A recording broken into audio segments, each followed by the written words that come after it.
नमस्कार विद्यार्थी मित्रांनो.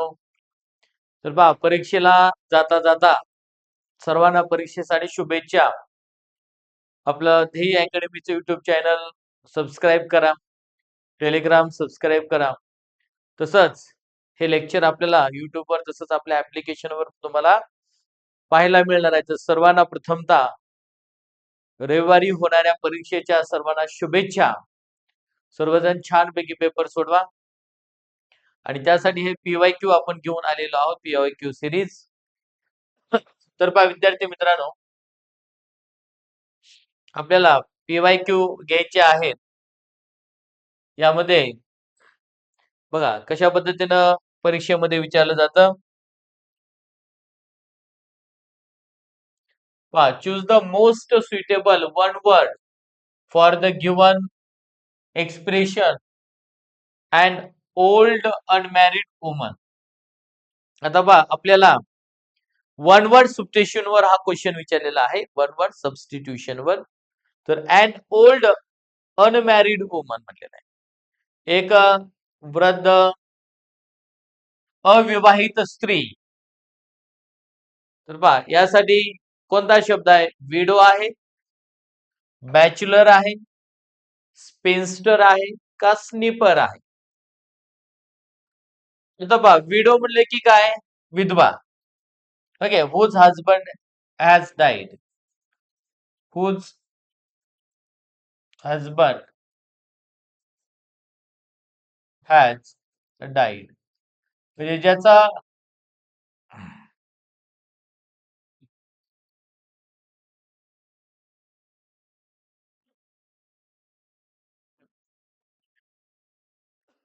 पहा विडो म्हणले की ज्याचा पती मृत्यू, ज्यांची म्हणजे ज्या स्त्रीचा पती मृत्यू पावलेला आहे. ओके, तर त्या स्त्रीला विडो विधवा असे म्हणतात. बॅचलर, बॅचलर म्हणले की अनमॅरिड बॉय.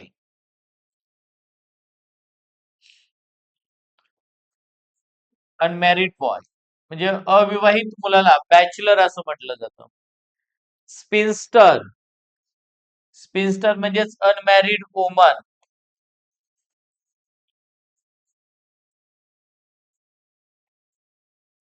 अनमॅरिड वुमन आणि स्निपर. आता पहा स्निपर म्हणजे काय? तर एक नेमबाजीमध्ये असणारा, दूरचा नेमबाज करणारा सैनिक. ओके, याला स्निपर म्हणजे काय? एक सोल्जर म्हणून आपण. स्निपर म्हणजे काय? सोल्जर. जो कशामध्ये अग्रेसर आहे? नेमबाजीमध्ये अग्रेसर आहे. ओके, त्याला आपण स्निपर असं म्हणतो. तर आता आपल्याला काय सांगितले? अन ओल्ड अनमॅरिड वुमन. तर अनमॅरिड वुमन म्हणजे स्पिन्स्टर. उत्तर येईल किती number? 3.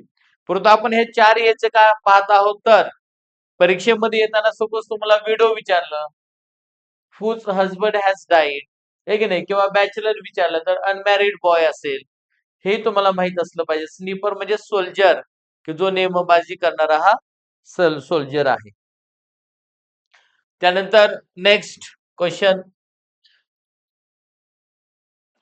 choose the alternative which best expresses the meaning of given word.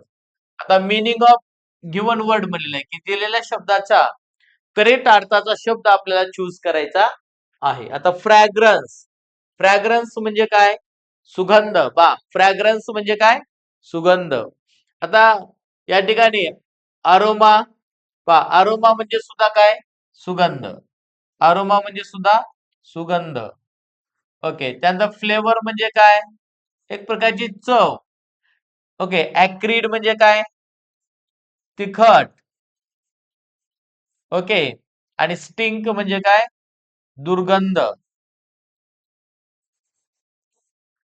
दुर्गंध असणारा असा वास. आता आपल्याला इथं काय विचारलेलं आहे? फ्रॅग्रन्स. फ्रॅग्रन्सला समानार्थी काय येईल मग? सुगंध. अरोमा. अरोमा हे आपला आन्सर आहे. म्हणजे अशा पद्धतीने आपल्याला चारही आपण पर्याय या ठिकाणी पाहत आहोत. त्यानंतर तर वन वर्ड सबस्टिट्यूशन झालं. सिनॉनिम्स वर क्वेश्चन विचारला जातो. त्यानंतर तर पहा चूज द मिसस्पेल्ड वर्ड. आता मिसस्पेल्ड ज्याची स्पेलिंग चुकीची आहे असा शब्द चूज करा म्हणलेला. तर या ठिकाणी तुम्हाला काय करायचंय तर उच्चार करायचा अगोदर. त्या शब्दांचा प्रॉपर उच्चार करायचा. त्याच्यानुसार आपल्याला कोणत्या कोणत्या शब्दाची स्पेलिंग मिस झालेली आहे किंवा चुकीची आहे त्याला आपल्या लक्षात येतं. बघा डेफिसियंट डेफिसियंट डेफिसियंट म्हणजे काय? कमतरता. डेफिसियंट. ओके, करेक्ट आहे. डेफिसियंटचा अर्थ काय होतो? कमतरता. ओके, मॅग्निफिसंट म्हणजे काय? भव्य. मॅग्निफिसंट म्हणजे काय? बघा, भव्य. परंतु स्पेलिंग बघा, मॅग्निफिसंटची स्पेलिंग बरोबर आहे का? मॅग्निफिसंट म्हणजे काय? भव्य.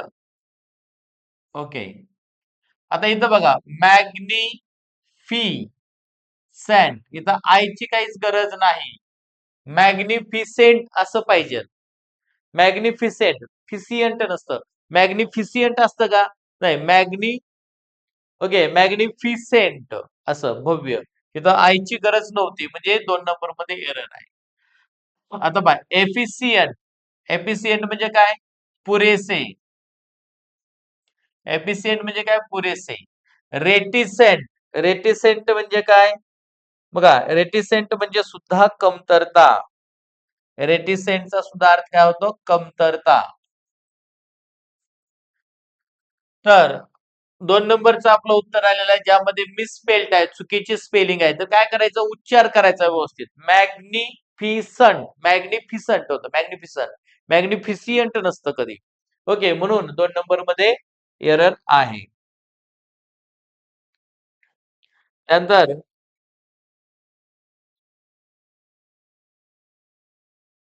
Next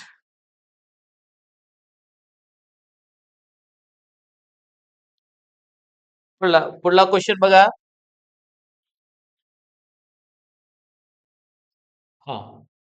choose the word opposite in meaning to the given word. The opposite meaning, विरुद्धार्थाचा शब्द विचारलेला आहे. आता अपोजिट मिनिंग वर सुद्धा क्वेश्चन विचारलेला आहे. विरुद्धार्थाचा शब्द पाहिजे आपल्याला. वल्नरेबल. वल्नरेबल म्हणजे काय? असुरक्षित. वल्नरेबल चा अर्थ काय होतो?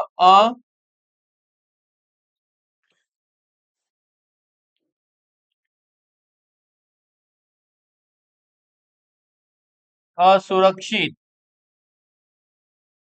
वल्नरेबल म्हणजेच असुरक्षित. तर याच्या विरुद्धार्थी काय ना? सुरक्षित. आता बघा, सेक्युअर. सेक्युअरचा अर्थ काय होतो? सुरक्षित.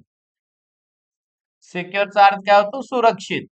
म्हणजेच उत्तर काय येईल मग? 1 नंबर. ओके, सुरक्षित. सेन्सिटिव्ह म्हणजे संवेदनशील. बघा,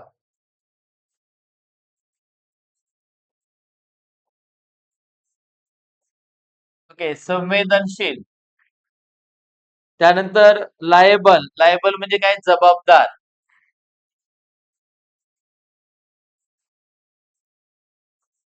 आणि वीक म्हणजे काय? अशक्त किंवा गरीब.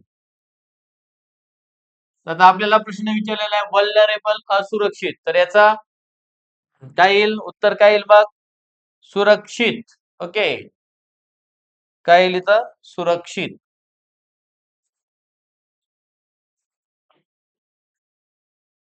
ओके, सुरक्षित. 1 नंबर आपला आन्सर आलं. ओके, हे आपलं काय आहे? आन्सर आहे. विरुद्धार्थी ऑपोजिट वर्ड आपल्याला विचारलेला आहे. त्यानंतर नेक्स्ट. आता पहा, choose the correct passive construction of the given sentence. दिलेल्या वाक्याचं पॅसिव्ह वाईज करायचं आहे. तर अगोदर आपल्याला वाक्याचा प्रकार ओळखता येणं गरजेचं आहे. Women like men to flatter them. Okay, women like men to flatter them. आता स्त्रियांना कोणती माणसं आवडतात? जे त्यांचं फ्लॅटर म्हणजे खुशामत करतात, स्तुती करतात. ओके, अशी लोक स्त्रियांना आवडतात. आता हे जे वाक्य आहे, वाक्यामध्ये इथं लाईक बघा, वुमेन वर्ब आले, लाईक सॉरी वुमेन काय आहे? सब्जेक्ट आहे. बघा, वुमेन सब्जेक्ट आहे, लाईक वर्ब आहे, मेन ऑब्जेक्ट आहे, टू फ्लॅटर हे इन्फिनिटिव्ह आलेलं आहे. काय आलेलं आहे? इन्फिनिटिव्ह. म्हणजेच आणि इथं देम पुन्हा ऑब्जेक्ट आहे. आता एक लक्षात घ्या, वुमेन वाक्यात जर इन्फिनिटिव्ह आला असेल, मेन वर्ब पण आला असेल आणि इन्फिनिटिव्ह पण आला असेल, तर तो वाक्याचा प्रकार असतो इन्फिनिटिव्हच्या वाक्याचे पॅसिव्हाइज करणे. तर पॅसिव्हाइज ऑफ इन्फिनिटिव्ह असं आपण त्याला म्हणतो. Okay, passivise of infinitive. तर याचा आन्सर काय येईल पहा. तर इन्फिनिटिव्हच्या वाक्याचं पॅसिव्हाइज कसं करायचं असतं. तर इन्फिनिटिव्हच्या वाक्याचं पॅसिव्हाइज करताना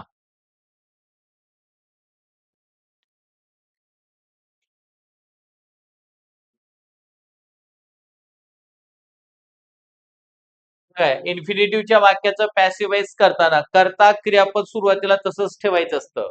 म्हणजे ओमेन लाईक, ओमेन लाईक, इथं ओमेन आर हे येणार नाही. वुमेन लाईक, इथं पण वुमेन लाईक, इथं पण वुमेन लाईक आहे. नॉटचा काही संबंध नाही. नॉट कुठून घेतलं माहित नाही. म्हणजे हे पण येणार नाही, पहिलं पण येणार नाही. आता दोन्हीपैकी एक. Women like. Okay, women subject घेतलं, लाईक वर्ब घेतलं. त्यानंतर ऍक्च्युली ऑब्जेक्ट घ्यायला पाहिजे. म्हणजे इथं हे जे देम आहे, वुमेन लाईक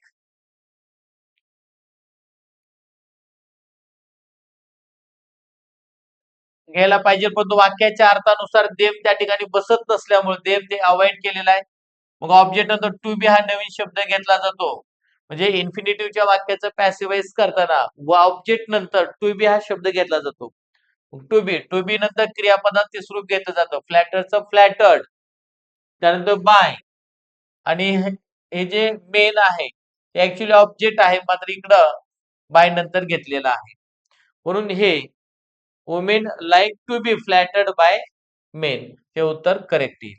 आता इथं इफ येणार नाही म्हणून हे उत्तर चुकीचं आहे. इफचा काही संबंधच नाहीये. ओके, त्यामुळे ते चुकीचं आहे आणि 3 नंबरचं ऑप्शन करेक्ट आहे. म्हणजे हे पॅसिव्हाइज ऑफ इन्फिनिटिव्हचा प्रकार आहे. पॅसिव्हाइज ऑफ इन्फिनिटिव्ह करताना वाक्याच्या सुरुवातीचा कर्ता क्रियापद जशाच तसं घेतलं जातं. सुरुवात सब्जेक्टनच याची पॅसिव्हाइजची केली जाते. ओके, त्यामुळं याचं उत्तर येईल 3 नंबर. त्यानंतर नेक्स्ट आता पहा 6 choose the correctly spelled word. आता करेक्टली स्पेल्ड म्हणलेला आहे अलाइनेट.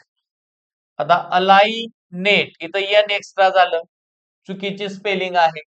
आपल्याला करेक्ट स्पेलिंग विचारलेलं आहे. आता इथं अलिनेट डबल एल आलं, इथं इथं एकच एल पाहिजे होतं. ओके, म्हणजे इथं पण स्पेलिंग चुकली. एल आय अलाइनेट, अलाइनेट हा हे करेक्ट आहे. इथं अलाइनेट इथं डबल टी आलेलं आहे, काही गरज नाही, एकच टी पाहिजे. म्हणजे 3 नंबरचं करेक्ट स्पेलिंग आहे. उच्चार व्यवस्थित करायचा अलाइनेट, अलाइनेट. ओके. तर त्यामुळे उच्चार याचा जर विचार केला आपण अलाई ना टे असं होतं. अली ई नाटे असं उच्चार होतो. तिथं अलाई नाटे डबल टी आहे. हे चुकीचं आहे. अलाइनेट हे करेक्ट स्पेलिंग असलेलं ऑप्शन नंबर 3 हे आपलं उत्तर आलं. ओके, करेक्टली स्पेल्ड वर्ड साठी विचारलेला क्वेश्चन होता. त्यानंतर नेक्स्ट आता पहा identify which part of the sentence has an error. आता एरर वर क्वेश्चन विचारलेला आहे की खालील वाक्यामध्ये कुठे एरर आहे. तर या प्रकारचेच क्वेश्चन परीक्षेला येतात. त्यामुळं परीक्षेला जात जाता हा हे लेक्चर पाहून जा, हे निश्चितच महत्वाचं आहे. आता पहा for heaven sake, okay, do me a favour and do not ask me why am I not coming. Okay, म्हणजे फॉर हेवन सेक म्हणजे देवासाठी तरी किमान डू मी अ फेवर माझ्यासाठी फेवर कर and do not ask me why am I not coming मी का येत नाही ते मला फेवर कर किंवा विचारू नकोस. आता यामध्ये कुठे एरर वाटतं आपल्याला. आता ऍक्च्युली बघा for heaven sake do me a favour and do not ask me. आता हे ऍक्च्युली प्रश्नार्थक वाक्य आहे का. नाही. म्हणजे why I am not coming, इथं व्हाय नंतर इथं या दोन्हींची अदला बदल केलेली आहे. इथं क्वेश्चन मार्कची आपल्याला गरज नाही. ओके, इथं काय पाहिजे होतं, इथं आय अगोदर आणि एम नंतर पाहिजे होतं. Why I am not coming आणि इथं फुल स्टॉप पाहिजे होता. म्हणजे डी मध्ये काय एरर आहे. डी असणार ऑप्शन नंबर 4. ओके, म्हणजे वाक्य कसं असायला पाहिजे होतं. For heaven sake do me a favour and do not ask me why I am not coming. नाही माझ्यासाठी एवढं फेवर कर देवासाठी तरी की मला विचार नको की मी काय येत नाही ते. आता इथं लक्षात घ्या, इथं प्रश्न विचारलेला नाही, त्यामुळं हे जे वाक्य आहे कॉम्प्लेक्स सेंटेन्सचं वाक्य आहे, मिश्र वाक्य आहे, आणि त्यामुळं इकडे शेवटी क्वेश्चन मार्कचा काही संबंध नव्हता. म्हणजे अगोदर सब्जेक्ट पाहिजे होतं, नंतर हेल्पिंग वर्ब पाहिजे होतं. मात्र इथं हेल्पिंग वर्ब अगोदर घेतले, सब्जेक्ट नंतर घेतले. ओके, म्हणून ते वाक्य चुकीचं आहे. तर डी या भागामध्ये एरर असल्यामुळे 4 नंबर आपलं आन्सर आलं. त्यानंतर next. Okay, 8. Choose the alternative which is opposite in meaning to the word underlined in the given sentence. मग आता opposite word आपल्याला शोधायचा आहे. He will never turn down your request. म्हणजेच पहा, तो तुझी विनंती कधीच टर्न डाऊन करत नाही, म्हणजे नाकारत नाही. ओके, टर्न डाऊन म्हणजे काय? नाकारणे. He will never turn down your request, म्हणजे तुझी रिक्वेस्ट तो कधीच नाकारत नाही किंवा टाळत नाही. ओके, हा, मग आता टाळणे असेल, टाळत नाही. ओके, मग याच्यासाठी काय विचारलेलं आहे, कोणता शब्द विचारलेला आहे? ऑपोजिट. नाकारणे किंवा टाळणे याच्या ऑपोजिट काय? स्वीकारणे. स्वीकारणे म्हणले काय येईल? ऍक्सेप्ट. ओके, स्वीकारणे म्हणले काय? ऍक्सेप्ट. म्हणजे टर्न डाऊनचा ऑपोजिट वर्ड काय झाला? Accept. Okay, turn upon, reject, turn over. Okay, हे टर्न डाऊनचे काय येतात? सिनोनिम्स येतात. ओके, कारण का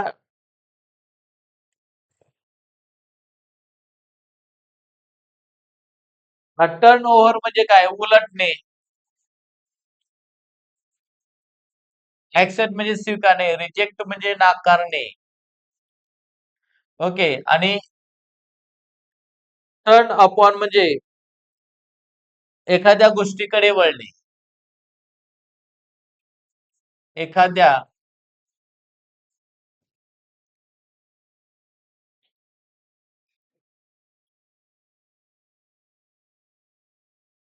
हा, एखाद्या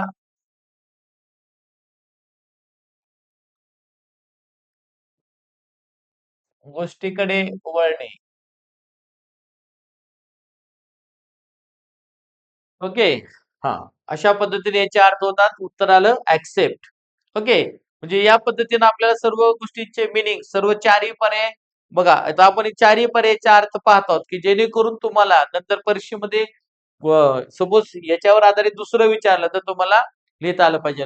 म्हणजे सपोज टर्न डाऊन ला आपल्याला सिनोनिम्स विचारलं, अपोजिटच्या ऐवजी सिनोनिम्स विचारलं, तर तुम्हाला तिथं रिजेक्ट हे उत्तर येईल आपलं. म्हणजे हे सर्वांचे अर्थ आपल्याला माहित असणं गरजेचं आहे. त्यानंतर नेक्स्ट पहा. Rearrange the jumbled parts which are labeled P, Q, R and S to form a complete meaningful sentence. बघा आता पॅराजम्बल, जम्बल्ड वर क्वेश्चन विचारलेला आहे, पॅराजम्बल वर क्वेश्चन विचारलेला आहे. आता याचं करेक्ट आन्सर किंवा कसं वाक्य तयार होईल ते आपल्याला पाहायचं आहे. आता एक लक्षात ठेवायचं बघा, अगोदर कधी ही वाक्याची सुरुवात कशा झाली असते? सब्जेक्टनं.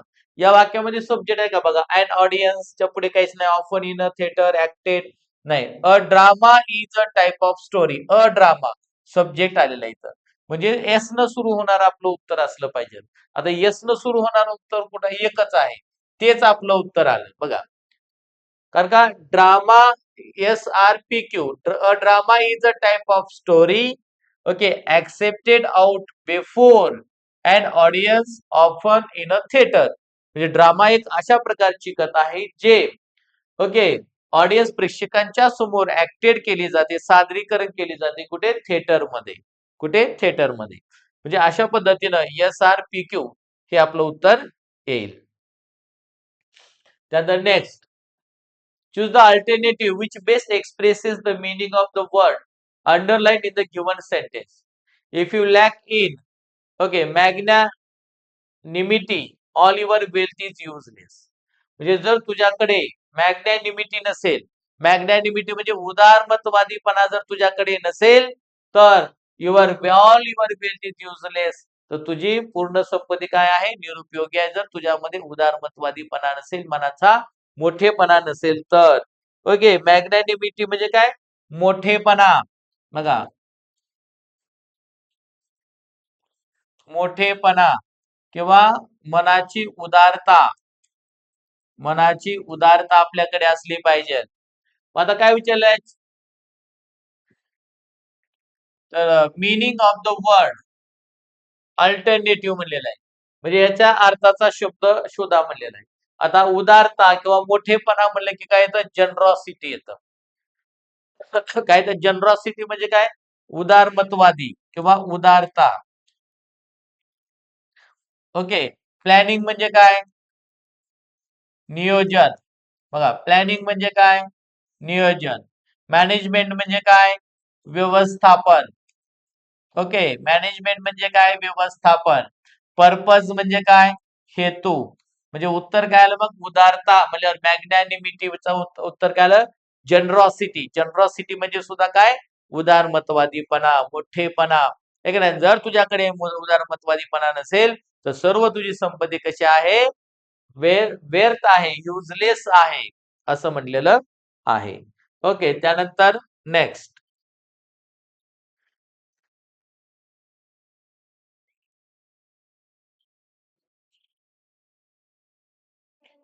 हा, select the correct cardinal number for the given. Cardinal number शोधा म्हणलेला आहे. आता 10 मिलियन. 10 मिलियन म्हणजे काय? दशलक्ष. 10 लाख. 10 मिलियन म्हणजे काय?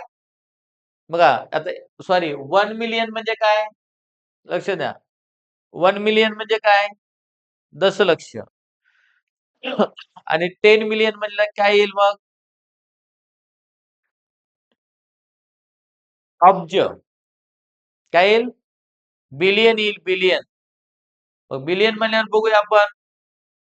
बघा आता इथं बिलियन म्हणल्यावर मोठी संख्या बघावं लागेल. एकक, दशक, शतक, हजार, 10,000, लक्ष, कोटी, 10 कोटी, अब्ज, दशअब्ज. म्हणजे ऑप्शन आलं 4.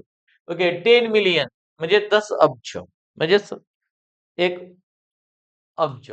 आणि हे जर पाहिलं, एकक, दशक, शतक, हजार, 10,000, लक्ष, कोटी, 10 कोटी. ओके. 10 करोड. नाही, हे 1 मिलियनचं होतं. तर 4 हेच बरोबर आहे. जसं अब्ज म्हणजेच 4 हे आपलं आन्सर आलं. 10 मिलियन विचारलेलं आहे. ओके. 1 मिलियन म्हणजे 10 लाख. इथं हे 10 लाख आहे 1 मिलियनचं. पण आपल्याला 10 मिलियन आहे. 10 मिलियन म्हणल्यावर काय?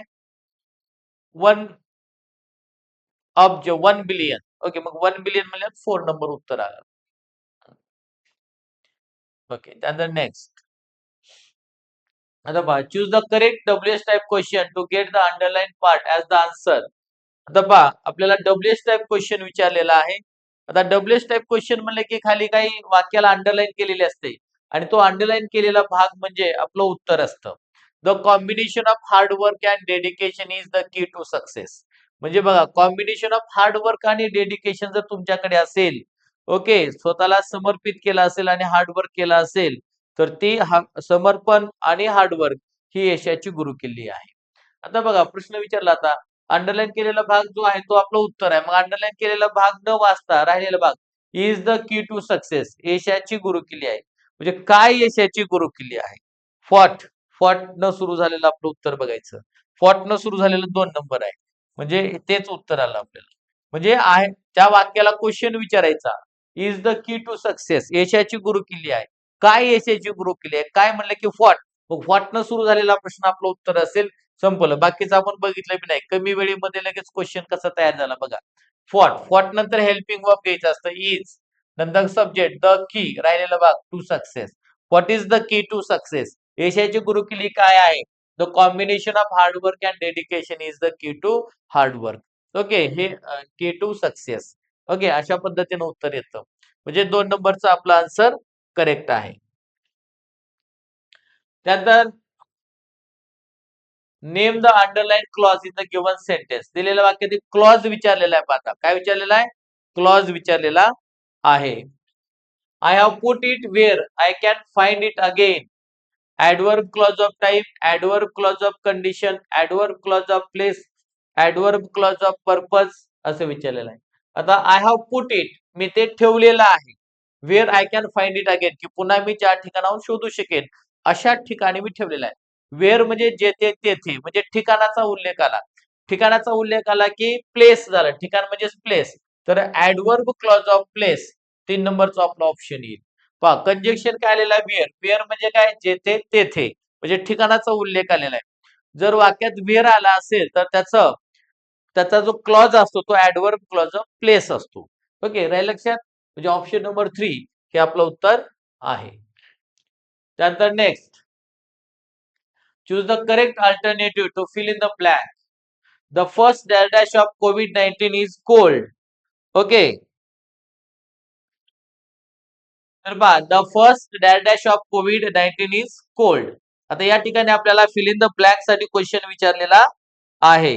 कशासाठी क्वेश्चन विचारलेला आहे? फिल इन द ब्लँक साठी क्वेश्चन विचारलेला आहे. ओके, किती नंबर आहे? 14. The first dash of COVID-19 is cold. Signs, symptom, features, evidences.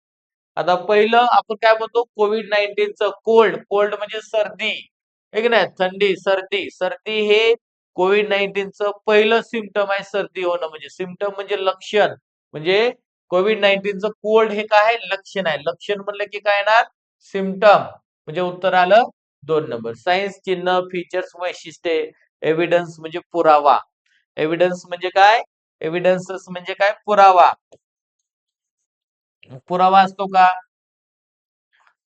वैशिष्ट्ये. ओके, सिम्पटम म्हणजे काय? लक्षण. आणि सायन्स म्हणजे चिन्ह. तर आपल्याला COVID-19 च कोल्ड हे काय? सिम्पटम आहे, लक्षण आहे. आणि म्हणून उत्तर आलं 2 नंबर. त्यानंतर next, identify the mood that the underline model auxiliary shows in the given sentence.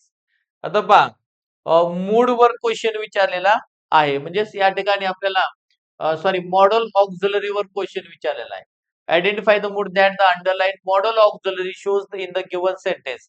दिलेल्या वाक्यामध्ये मॉडेल ऑक्झिलरी वर क्वेश्चन विचारलेला आहे. पहा, Ashwini can speak several languages. Ashwini अनेक भाषा बोलू शकते.